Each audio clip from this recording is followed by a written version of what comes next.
여러분들이 선포가 하나님이 주시는 것이고 언약을 나타내는 것입니다. 여러분들에게 하나님이 주시는 그런 풍성한 은혜, 특별히 말씀 안에서 누리는 풍성한 은혜를 마음껏 누리시기 바랍니다.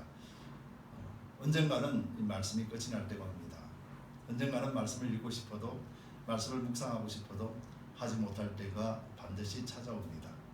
이전에 말씀을 주신 것은 우리로 하여금 말씀 안에서 하나님을 알고 하나님을 누리고 또 이 땅에서 하나님을 주시는 그 소망 가운데 살다가 우리가 이 모든 말씀이 다 이루어지는 날 주님 앞에 서게 하시기 위함이라는 것이죠. 여러분 이 말씀을 꼭 기억하시고 여러분들 삶 속에 말씀을 온전하게 주관할 수 있도록 우리 자신을 말씀 앞에 내어드리는 그런 축복된 삶을 살아가시기를 예수님 이름으로 축복합니다. 그래서 신앙은 영적 전쟁이라고도 하지요. 여러분 전쟁은 어떤 것입니까? 전쟁은 어떤 한편이 자신의 목적을 이루기 위해서 치르는 것입니다. 전쟁은 반드시 이긴 자와 또 진 자들이 존재하죠. 그래서 전쟁은 다 파괴시켜버립니다. 전쟁은 생산하는 것이 아니라 파괴시키기 위한 목적입니다. 그래서 굴복시키기 위한 목적이 바로 전쟁의 목적입니다. 러시아나 우크라이나 전쟁이 그 예가 될 것이고 팔레스타인이나 이스라엘 전쟁이 또 그 예가 될 것입니다. 또 실제적으로 무기를 들고 싸우지 않더라도 각 나라마다 또 권력의 다툼이 얼마나 심합니까? 특별히 정치적인 그런 싸움도 엄청나게 많이 일어나고 있죠. 그건 각 나라마다 다 일어나는 현상이죠.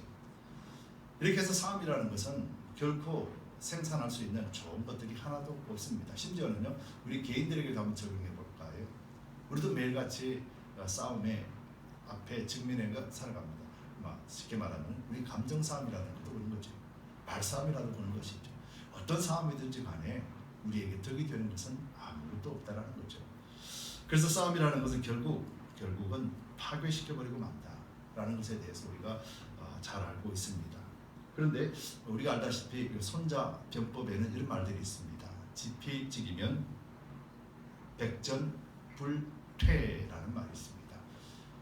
지피지기면 백전불퇴라는 말은 적을 알고 나를 알면은 100번을 싸우더라도 이긴다라는 말이 아니라 100번을 싸우더라도 위험한 상황에 처하지 않는다라는 말이거든요. 그리고 이 백전불퇴라는 의미를 깊이 그 의미를 보면은 전쟁을 하지 않고 이기는 것이 지혜롭다라는 말의 의미예요. 이 말이 매번 싸워서 이긴다라는 말보다는 적을 잘 알고 나를 잘 알면은 싸우지 않고도 이길 수 있다는 것을 의미하겠죠. 여러분 싸움이라는 것은 강한 자가 존재하고 약한 자가 존재합니다. 똑같은 힘의 균형을 가지고는 싸움을 하지 않습니다. 어떤 누가 약하든지 어떤 누가 강하든지 그래서 강한 자가 약한 자를 지배하기 위해서 싸움이 일어나는 것이거든요. 강한 자가 지혜가 있으면 적을 안다라는 것은 강한 자는 힘을 사용하지 않고서도 굴복시킬 수가 있겠죠. 약한 자도 마찬가지입니다. 약한 자도 강한 자를 알면은 자신의 약함을 알면은 굳이 싸우지 않더라도 타협점을 찾을 수가 있을 거예요. 이것이 바로 백전불퇴의 의미입니다. 근데 여러분 아세요? 아무리 적을 알고 나를 알아도 싸움을 피할 수 없는 경우도 있다는 거죠. 그것은 상대방이 반드시 죽이려고 하거나 반드시 자기 것으로 삼으려고 하는 악한 마음이 존재할 때는 이런 싸움은 100번 싸울 수밖에 없고 서로가 무너질 수밖에 없는 것이죠. 여러분이 서두에 말씀드렸듯이 영적 전쟁이라고 하는 우리 신앙생활에서도 한번 그대로 적용해 볼까요? 지피지기면 백전불퇴라고 한다면 우리의 적은 누구예요? 우리의 적은 사단이죠. 그리고 나는 누구인가요? 나 강동원이라는 사람을 지칭하는 것이 아니라 하나님의 자녀라는 것이죠. 즉 하나님의 자녀라는 것은 하나님이 나의 아버지시고 하나님이 나의 왕이 되시고 하나님이 나의 대장 되신다는 것을 의미하는 거잖아요. 나라는 존재는 바로 하나님에 속한 자라는 것이죠. 그럼 사단은 전쟁을 일으킵니다. 그리고 사단은 무엇을 뺏기 위해서 전쟁을 일으킬까요? 무엇을요? 내 건강을 뺏기 위해서, 내 명예를 뺏기 위해서, 내 물질을 뺏기 위해서, 사단이 원하는 것이 이런 것일까요? 원래 자기 것인데. 여러분, 사단이 원하는 것은 무엇을 원할까요? 바로 하나님의 것으로 뺏어가기 위한 것이죠. 자기 것을 만들기 위해서. 하나님은 무엇일까요? 하나님의 전쟁은 하나님이 사단의 것에서 하나님의 것을 도로 찾으셨다. 그래서 성경에서 보면 이 영적 전쟁은 이미 게임이 오버, 끝났다. 성경은 이렇게 말씀해요. 사단과의 전쟁에서 하나님은 이미 승리하셨다 선포하고 있는 것이 성경의 말씀이에요. 그럼 이제 우리가 지피지기면 백전불태라는 말을 적용해 봅시다. 적은 사단이고 나는 하나님의 자녀라. 그래서 나는 이미 이긴 자라는 것을 알 때 우리는 굳이 적의 싸움을 걸어올 때라도 싸움판에 나가지 않아도 되죠. 즉 나를 알고 적을 알면은 이제는 굳이 그 싸움에 가서 피 터지게 싸울 이유가 없다라는 거죠. 왜요? 나는 그리스도 안에서 이미 승리한 자이기 때문에. 그가 뺏어가는 것은 바로 이 승리했다는 사실을 유혹하고 현혹시켜버려서 나는 승리하지 않았다라는 것으로 착각하게 만들고, 그래서 무너지게 만드는 것이 전쟁의 목적이거든요. 성경이 이걸 말씀하고 있어요. 그렇다면 우리의 전쟁은, 영적 전쟁이라고 하는 것은 내가 사단과의 싸움을 하는 것이 아니라 나 자신이 하나님을 향하여 걸어가는 속에서 이 육체와 하나님과 주신 말씀과 그 속 사람이 싸움을 하는 이 상태가 우리가 영적 전쟁이라. 사단에게 있어서는 우리는 온전하게 이겼습니다. 그리고 이것을 알 수 있는 유일한 것이 뭐예요? 믿음이라고 하는 거예요. 성경이 이렇게 말씀하셨다면 믿는 것이죠. 성경은 이해가 되고 공부를 해서 알아지는 게 아니에요. 성경 분명히 말하거든요. 하나님이 사단을 이기셨다고. 예수님 십자가를 통해서 우리 모든 죄를 도말하셨다고. 이제는 내가 죄인이 아니라 주 안에서 의인으로서 살 수 있게 하셨다. 우리는 지식으로 압니다. 그렇지, 성경은 이렇게 말씀했지. 그런데 실제 나의 삶에서 하나님의 자녀로 살고 있는가? 하나님의 믿음을 가지고 살고 있는가? 사단의 세력들이 공격해 온다 할지라도 우리가 두렵지 아니하고 물리칠 수 있는가? 우리가 싸우고 있는가? 아니면 그런 유혹들이나 그런 어려움들이 다가올 때 우리가 그것을 보는 것이 아니라 우리 주님을 바라보면서 그 속에서 주 안에서 기뻐하고 주님께 주시는 평강을 지금 누리고 있는가?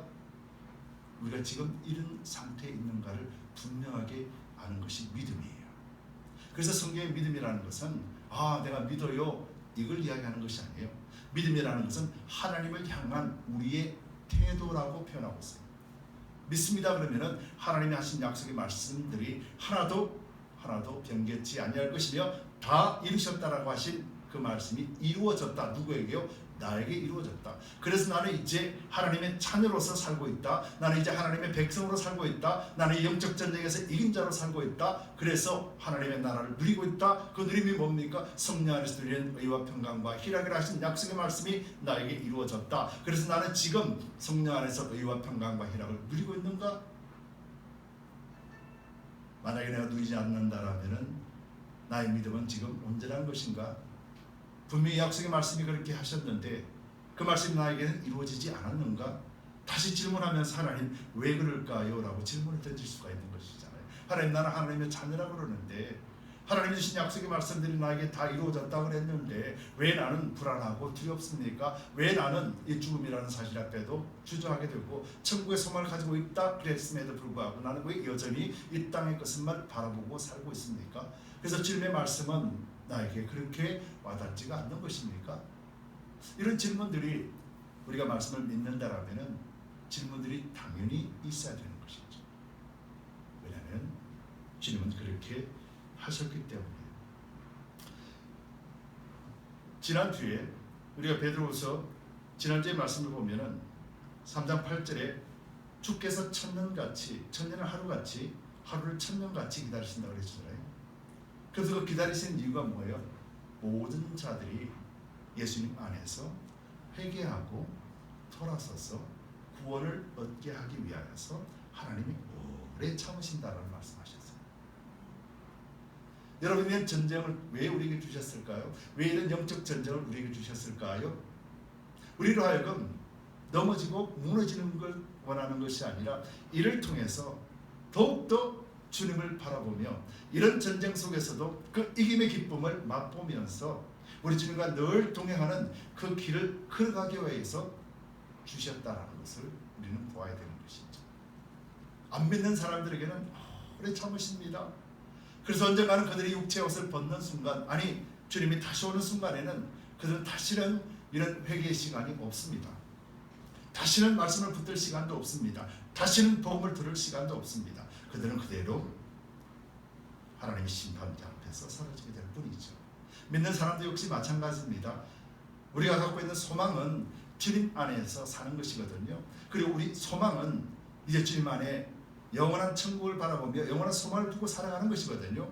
그래서 천년을 하루같이, 하루를 천년같이 기다리신 그 하나님의 마음을 알아서 우리는 그 믿음의 확정을 가지고 삽니다. 그러면서도 여전히 우리에게 닥쳐지는 사회적인 문제, 생활 속의 문제, 우리의 감정들의 문제, 우리의 삶의 모든 문제들이 내 앞에 놓여 있을 때 그 있는 그 문제까지라도 하나님 왜 이런 모습들이 나에게 비춰지고 있습니까? 왜 이런 것들이 나에게 도전으로 다가오고 있습니까? 왜 이런 것들이 나를 힘들게 만듭니까? 라는 질문이 있을 때 비로소 우리는 하나님이 이를 통하여서 우리를 온전케 하시기 위한 것이구나 라는 약속의 말씀이 바로 이런 것이구나 라고 깨닫게 되는 거죠. 그럴 때 우리는 하나님에 대한 믿음, 소망을 절대로 잊어버리지 않게 되는 거죠. 여러분, 믿음과 소망을 잃어버리지 않으면은 단순하게 내가 잃어버리지 않는 것으로 끝나는 것이 아니라 그 잃어버리지 않을 때 하나님 우리에게 주신 약속이 그대로 성취가 되는 거예요. 예수님께서 오셔서 하나님의 나라가 임했다라고 표현하셨잖아요. 우리가 예수님을 믿고 영접했다라면 우리 속에는 하나님의 나라가 임했다라고 말씀하신 것을 믿을 때 우리는 하나님의 나라는 먹고 마심에 있는 것이 아니라 성령 안에서 의와 평강과 희락이라 그 증거를 우리에게 주셨고 그 증거를 누리는 것이 우리가 믿음의 삶을 살아가는 것이죠. 그래서 어떤 환난이나 고통 속에서도 이 하나님이 주신 것들을 빼앗기지 않으려고 우리는 날마다 주님 앞으로 나아가는 것이죠. 주님을 바라보는 것이죠. 그래야 할 때 우리는 언젠가는 우리 육체를 벗어버리는 순간, 또 언젠가는 주님이 다시 오시는 그 순간에 우리는 주님을 맞이할 수 있는 복된 자가 되는 것이죠. 여러분, 이것이 성경이 말씀하는 것이에요. 이것이 오늘 본문 속에서 베드로가 마지막 베드로후서 3장을 마무리하면서 한 말씀이 바로 제가 지금까지 드린 말씀의 내용이에요.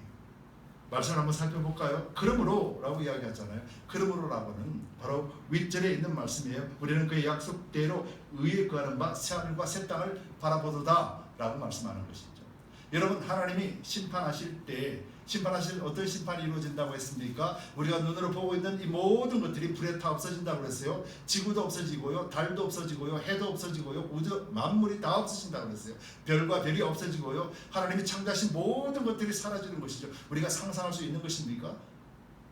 하나님은 말씀으로 이루셨어요. 그러나 하나님의 말씀 하나로도 모든 것을 사라지게 만듭니다. 그리고는 새하늘과 새 땅을 하나님이 창조하셨다고 그랬어요. 이 창조라는 것은요, 창세기에서 하나님이 창조하신 그 창조를 말씀하시는 거예요. 자기 있던 것을 끌어다가 놓는 것이 아니라 이 모든 천하 만물들 하나님이 창조하신 이 창조물들이 다 불에 타 사라지고 난 뒤에 비로소 하나님은 새하늘과 새 땅을 창조하신다라고 말씀하시는 거예요. 우리가 그 속에 들어간다. 이게 지금 그러므로라고 하는 말이에요. 우리가 그 속에 있는 존재이기 때문에 그러므로 사랑하는 자들아 너희가 이것을 바라보나니, 우리의 소망을 바라보고 있지 않습니까? 하나님이 임하실 것, 우리가 하나님의 나라에 임하는 것, 우리가 지금 누리고 있는 이것이 실체가 되는 것을 바라보잖아요. 믿음은 바라는 것들의 실상이요 보지 못하는 것들의 증거니라고 말씀하신 것처럼 우리가 지금 꿈을 꾸고 있고 우리가 지금 마음에 소망을 두고 있는 이것이 믿음으로 나타나는 이것이 이제 실체가 될 것을 바라보는, 그러므로 사랑하는 자들아 너희가 이것을 바라보라. 주 앞에서 점도 없고 흠도 없이 평강 가운데서 나타나기를 힘쓰라. 점도 없고 흠도 없다라는 것은요, 우리의 노력과 수고로 도덕적으로 양심적으로 잘 산다는 말이 아니에요. 베드로 후서에 잘 읽어보시면은 거짓된 자들이 와서 우리 믿음을 유혹하고 무너뜨려서 그래서 하나님을 떠나게 만들고 예수 십자가를 부인하게 만들고 하나님 주신 풍성한 은혜를 다 잃어버린 채로 살고 있는 그 모습을 이야기하는 거예요. 점도 흠도 없다라는 것은 오직 예수 안에서 주님만 바라보고 살아가는 모습을 이야기하는 거예요. 비록 내가 넘어지고 무너지고 실패하고 좌절한다 할지라도 그 속에서도 주님만을 꼭 부여잡고 주님 이를 통해서 나를 이기게 하신 분임을 믿는 믿음 가운데 사는 것이 점도 없고 흠도 없는 삶이에요. 그래서 어떻게 돼요? 평강 가운데서 나타나기를 힘쓰라는 거예요. 예수 안에서 이런 일들을 나타나기를 힘쓰라는 거예요. 힘쓴다라는 것은 어떤 의미입니까? 우리 스스로가 그것을 향하여서 끝까지 포기하지 아니하고 달려가라는 말이잖아요. 쉬지 말라는 말이잖아요. 그래서 또 우리 주의 오래 참으심이, 즉 천년이 하루 같고 하루가 천년 같은 그 오래 참으심이 우리의 구원이 된 줄로 여기라라고 말씀하잖아요. 여기라는 것은요, 앞으로 그렇게 될 것을 믿는다라는 말이에요. 내가 지금 오늘 그렇게 여긴다라는 것은 믿음의 실체가 나타남을 기다리는 마음이라는 말이에요. 우리 사랑하는 형제 바울도 그 받은 지혜대로 너에게 이같이 썼다 그랬잖아요. 바울 서신들이 쭉 나타나서 그 초대교회 성도들에게 바울 서신이 얼마나 많이 썼습니까? 그리고 회람 서신을 위해서 얼마나 많이 사람들이 그 말씀을 읽었습니까? 바울도 베드로도 똑같은 말을 하고 있거든요. 베드로 사도는 지금 바울 사도에 하신 말씀들을 기억하라고 말씀하는 거예요. 그러면서 이렇게 말합니다. 16절에 또 그 모든 편지에도 이런 일에 관하여 말하였으되, 바울도 베드로도 예수님이 하신 말씀들을 그대로 말씀한다라는 거예요. 그냥 답습하고 배웠기 때문이 아니라 베드로도 사도 바울도 주 안에서 하나님의 비밀들을 하나하나 다 알았기 때문에요. 그래서 예수께서 주신 그 모든 말씀이 실제였구나, 그렇구나라고 알았기 때문에요. 그래서 서신을 쓰고 너희들도 믿으라는 거예요. 이건 실제라는 것을 나타내는 것이죠. 베드로 사도가 지금 사도 바울의 글도 그렇게 인정을 하는 것이죠. 그 중에 알기 어려운 것이 들어있으니, 그렇죠. 우리도 지금 성경 말씀을 다 알지는 못하잖아요. 알지는 못해도, 그리고 무식한 자들과 굳세지 못한 자들이라고 표현합니다. 무식한 자들과 그 다음에 굳세지 못한다라는 것이 어떤 말입니까? 무식한 자들이라는 것은요, 바로 하나님의 말씀을 배우지 않은 사람을 이야기하는 거예요. 여기서 무식하다는 건요, 공부를 못해서가 아니라 바울의 말씀도 배우지 못했고 베드로의 말씀도 배우지 못했고 구약성경 말씀도 배우지 못했고 라고 하는 사람들이에요. 한마디로 말하면 가엾고 불쌍한 사람들을 얘기하는 거예요. 그래서 굳세지 못하다라는 것은요, 말씀은 듣긴 들었는데 이것이 왔다 갔다 하는 상황을 얘기하는 거예요. 말씀이 분명히 그런 것 같은데 내 삶을 보면 또 그렇지 않고 내 말씀을 적용하려고 해도 왔다리 갔다리 하는 마음을 이야기하는 것이죠. 아주 연약한 상태를 이야기합니다. 다른 성경과 같이라고 이야기했잖아요. 다른 성경과 같이 그것도 억지로 풀다가 스스로 멸망에 이르릅니다. 다른 성경과 그것도라고 표현해요. 지금 베드로는 구약 성경을, 또 베드로는 사도 바울이 말씀한 것을 하나님의 권위로 성령에 감동한 것으로 같은 선상에 이야기하고 있다는 것을 지금 말하는 거예요. 구약 성경도 바울이 했던 모든 글도 서신도 성경을 표현한다는 것이에요. 즉 하나님의 말씀이라 그렇게 말하는 거예요. 그렇기 때문에 구약을 잃으니까 바울이 그 말 했다고 해서 그 말을 다르게 해석하지 말라는 거예요. 오늘날에도 마찬가지입니다.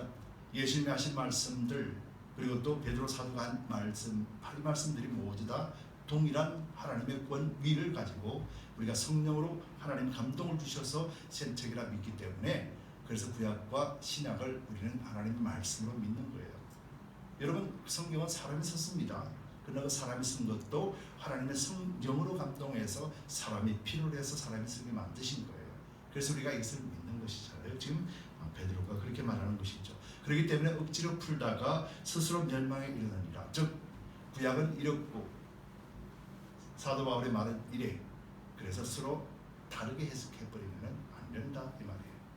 그렇기 때문에 성경은 구약도 신약도 같은 성령의 감동이기 때문에 구약의 말씀을 알면은 신약이 풀어지고 신약의 말씀을 알면은 구약이 풀어진다는 사실을 여러분들 믿으시기 바랍니다. 그래서 말씀이 나를 지배할 수 있도록 여러분들 온전하게 말씀을 신뢰하고 믿으시기 바랍니다. 그래서 17절에 그러므로 사랑하는 자들아 너희가 이것을 미리 알았은즉 즉 들었다라는 거예요. 복음을 통해서 들었고 가르침을 통해서 받았다라는 거예요. 그런데 이제 알았기 때문에 무법한 자들의 미혹에 이끌려 너희 구센돼서 떨어질 것을 한번. 여기서 말하는 무법한 자들은요, 하나님의 법을 의도적으로 무시해버리고 거짓으로 가르치고 우리를 무너뜨리게 만드는 사단과 그의 종들을 이야기하는 거예요. 초대교회에서도 거짓된 자들이 교회 안에 파묻혔다 이야기했잖아요. 초대교회 안에도 거짓을 가르치는 자들이 얼마나 많이 있었습니까? 그럼 오늘날에도 거짓이 얼마나 많이 있습니까? 여러분, 복음, 예수 십자가 외에는 다 거짓입니다. 하나님이 약속하셨잖아요. 반드시 하나님의 말씀을 이루신다고요. 변개치 말라 하셨습니다. 그리고 하나님은 반드시 마지막 날을 말씀하셨어요. 근데 오늘날 얼마나 많은 거짓된 자들이 있습니까? 몇 월 며칠이 마지막 날이야. 그것을 추정하는 세력들도 얼마나 많이 있습니까? 아니, 예수님도 마지막 날을 알지 못한다 말씀하셨어요. 그 날은 아버지만 안다 그랬어요. 근데 내가 꿈속에서 마지막 날을 하나님 나에게 말씀하셨다. 얼마나 어리석었습니까? 이것을 믿는 자는 또 얼마나 어리석습니까? 예수를 안 믿으면요, 교회를 안 나왔으면은 이 말 믿지도 않아요. 근데 어설프게 믿고 어설프게 알다 보니까 지금 무너지는 거예요. 굳세지 못한 것들이 무너지지 않게 너희는 조심하라는 말과 똑같은 말이죠. 그래서 미혹하는 이 무법한 자들이라는 것은 결국은 거짓으로 인하여서 여러분들 것을 뺏어가는 자들이에요. 즉 사단의 정체입니다. 지피지기면 백전불태. 그들이 말하는 것을 보고 그들이 무엇을 원하는지를 알 때 우리는 그들을 분별할 수 있으며 그들이 유혹에 무너지지 않게 되는 것이죠. 그가 하는 말이 복음인가? 그가 하는 행동이 예수님을 닮은 자, 예수님의 제자의 모습인가? 그가 하는 행동 하나하나가 남을 위하는 것인가? 아니면 자기 유익을 구하는 것인가? 그가 하는 하나하나마다 사랑을 실현하는 것인가? 보시라는 것이죠. 여러분, 그래서 사랑은 뭡니까? 사랑은 내가 주는 것이 아니라 뭐라고 그래요? 받는 것이 아니라 내가 주는 것인데 사랑은 뭐라고요? 첫 번째가 사랑이 뭡니까? 사랑은 오래 참고. 사랑을 쭉 보시면은 사랑은 상대를 배려하는 것이에요. 나의 유익을 묻지 않고 배려하는 것이죠. 오래 참고 온유하고 그를 인정해주고 기다려주고 바로 이것이 사랑이라고 했잖아요. 그래서 믿는 사람들에게는 이런 열매가 예수님이 맺으십니다. 그렇기 때문에 우리 또한 이런 열매들이 내 속에서 나타나지 않는다라면, 어느 때는 나타났다가 어느 때는 나타나지 않는다라고 생각한다라면 우리는 나타나지 않을 때 왜 그랬을까? 라고 본다면 우리는 100번 예수님만을 바라보지 않을 때라는 것이죠. 내 감정을 따라서, 내 지식을 따라서, 내 소욕을 따라서 행동할 때는 이런 모습들이 나타납니다. 그러나 어느 순간 하나님 앞에 회개하고 예수님을 바라본다면 우리는 이런 또 사랑의 마음들이 나타나기 시작하는 거예요. 우리는 이런 싸움 속에서 살고 있는 것이죠. 그렇기 때문에 바울도 오라 나는 공고한 존재로다 라고 말씀하시면서 내 육체라는 존재를 알게 될 때 비로소 우리는 실망하고 좌절하지 않게 된다는 거예요. 그렇구나, 내 육체는 이렇게 죄성으로 가득 찬 존재구나. 그래서 예수님이 필요하구나. 그래서 예수님이 내 속에 오셔서 이 육체를 쳐서 복종시킬 수 있는 그 빛이 광대하고 크게 되기를 갈망하는 거죠. 그리고 이 빛이 크게 자란다는 것은 바로 우리가 육의 양식을 먹고 건강하게 자라는 것처럼 말씀의 양식, 예수 그리스도께서 주신 말씀과 생수를 먹고 마심을 통해서 우리 영은 자라게 되는 것이죠. 그 자라게 될 때 비로소 우리는 이 자라는 큰 빛이 우리 육체를 쳐서 복종시킬 만한 그런 믿음의 능력을 발휘하게 되는 것이죠. 이것을 우리는 성장, 성숙이라고 표현하는 것이죠. 지금 베드로는 우리에게 너희가 충분히 그렇게 할 수 있지 않니? 너는 지금 이미 다 받았다. 그렇기 때문에 너희는 이제 하나님만 바라보라, 예수님만 바라보라. 그리하면 너희는 넉넉히 이기는 자가 될 것이다. 그리고 그 이김에 있어서 가장 중요한 것은 바로 새하늘과 새 땅을 바라보는 그런 믿음의 소망을 잃지 않는 것이다 라고 베드로는 지금 그렇게 말하는 것이죠. 그러면서 18절의 마지막 절에 이렇게 말해요. 우리에게 주신 권면입니다. 오직 우리 주 곧 구주 예수 그리스도의 은혜와, 그렇죠? 그리스도의 은혜는 무엇입니까? 은혜는 누리는 것이거든요. 나 은혜 받았어. 이것이 은혜가 아니에요. 은혜는 누림이에요. 은혜는 그리스도 안에서 행복한 거예요. 은혜는 하나님 주신 풍성한 은혜를 그 속에서 사는 것이 은혜예요. 아, 나 오늘 은혜 받았어. 그리고 지나가는데 그 은혜를 닦아먹는 것이 아니에요. 하나님의 은혜는요, 하나님의 은혜는 버려지거나 사라지는 것이 아니에요. 예수 안에서 주시는 은혜는, 그 풍성한 은혜는 우리의 삶을 통해서, 누림을 통해서 나타나는 거예요. 그렇기 때문에 우리가 이 은혜라는 것은 예수 그리스도 안에서만이 누릴 수 있다는 사실을 꼭 믿으시기 바랍니다. 그래서 구주 예수 그리스도의 은혜와 저를 아는 지식에서 자라나라 라고 하잖아요. 예수님을 아는 지식이 뭡니까? 예수님이 하신 말씀들이 무엇인지를 아는 것이고, 예수님이 이렇게 살으셨구나, 예수님이 이걸 가르치셨구나, 예수님이 제자들에게 이렇게 말했구나, 예수님이 나에게 이렇게 말씀하셨네, 예수님이 무엇 때문에 했을까? 우리가 찾다 보면 결국은 예수님의 십자가는 나를 위한 것이었구나, 예수님의 십자가 대속은 나를 위한 것이었구나. 그 십자가 대속을 알고 보니 나는 이제 그리스도와 함께 죽고 그리스도와 함께 부활한 존재구나. 그 부활한 존재이기 때문에 오늘 내가 이 부활의 기쁨과 감격을 누리고 살면서도 이제 그 부활한 존재가 실제가 되는 믿음의 실상을 경험할 수 있는 새하늘과 새 땅이 나에게 예비되어 있는 것이구나 알게 되는 거죠. 그래서 우리가 이 땅에서 살아가면서 이 땅에 만몬을 섬기며 사는 삶에서 이제는 서서히 하늘 나라를 바라보며 사는 진정한 그리스도인의 삶을 사는 것이죠. 그리고 그리스도인의 삶을 사는 그 사람은 바로 하나님이 복 주시는 성령 안에서 드리는 진정한 하나님의 나라를 매일같이 경험하는 것이죠. 바로 성령 안에서 의와 평강과 희락. 여러분들이 십자가를 바라볼 때 십자가로 여러분들 죄를 다 사했다라고 믿는 것은 나는 이제 죄인이 아니라 의인이잖아요. 그래서 성령 안에서 첫 번째가 나는 의인 되었구나 라고 깨닫는 거죠. 의인이 되었다라면 이제 뭐가 주십니까? 두렵고 안타깝고 원망과 불평이 아니라 바로 예수님께서 우리 가운데 계시기 때문에 예수님이 여러분들에게 샬롬 평강을 주시는 거예요. 그것은 의인된 자들에게 주시는 하나님의 은혜요 선물이거든요. 그렇기 때문에 내가 의인이라면 예수님께서 나에게 샬롬을 주셔서, 그래서 그것을 믿는 거예요. 그 믿을 때 내 안에는 그 샬롬이 실제로 역사하게 되는 거예요. 그래서 내가 샬롬을 느끼면 어떻게 됐습니까? 샬롬을 누리게 되면은요, 평강을 누리게 되면은요, 모든 것이 행복해요. 비가 와도 행복이고, 날이 쨍쨍 뜨는 햇빛이 있어도 감사하고요. 사람들이 싸우는 모습들을 보더라도 그것에 대해서 내 마음이 빼앗기지 않는 거죠. 늘 즐거운 거예요. 기쁜 거예요. 그래서 성령 안에서 하나님 나라는 성령 안에서 의와 평강과 희락이라 라고 말씀했고, 이것은 성령 안에서 하나님이 우리에게 맺으시는, 예수님이 맺으시는 열매인 거예요. 왜냐하면 예수님이 의와 평강과 희락으로 이 땅에 오셨고 예수님의 모든 사역 가운데서 바로 이 모습을 우리에게 보여주셨기 때문에 그렇습니다. 너희는 저를 아는 지식에서 자라라. 바로 예수님이 십자가에 죽으시는 순간까지도 예수님은 사람을 원망하거나 불평하지 않으셨습니다. 주여 저들이 하는 일을 알지 못합니다. 저들을 용서하여 주옵소서 라고 말씀했잖아요. 제자들에게도 그랬습니다. 내가 가야 보혜사 성령이 오실 것이다. 보혜사 성령이 오면은 내가 너에게 가르치고 내가 너에게 함께 했던 모든 것들을 생각나게 하고 깨닫게 해서 지켜 행하게 하실 것이다 라고 말씀하셨잖아요.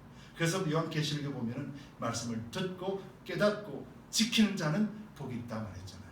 즉 이 말이 무슨 말입니까? 예수님이 하신 성령을 의지하고 사는 자, 성령 안에서 하늘 나라를 누리고 사는 자는 복이 있도다 그 말인 거죠. 바로 그 자가 새 하늘과 새 땅을 바라보며 그 기쁨을 이 땅에서도 온전하게 누리게 될 것입니다. 여러분 기억하시기 바랍니다. 마태복음 24장 24절에 거짓 그리스도들과 거짓 선지자들이 일어나 큰 표적과 기사를 보여 할 수만 있으면 택하신 자들도 미혹하리라.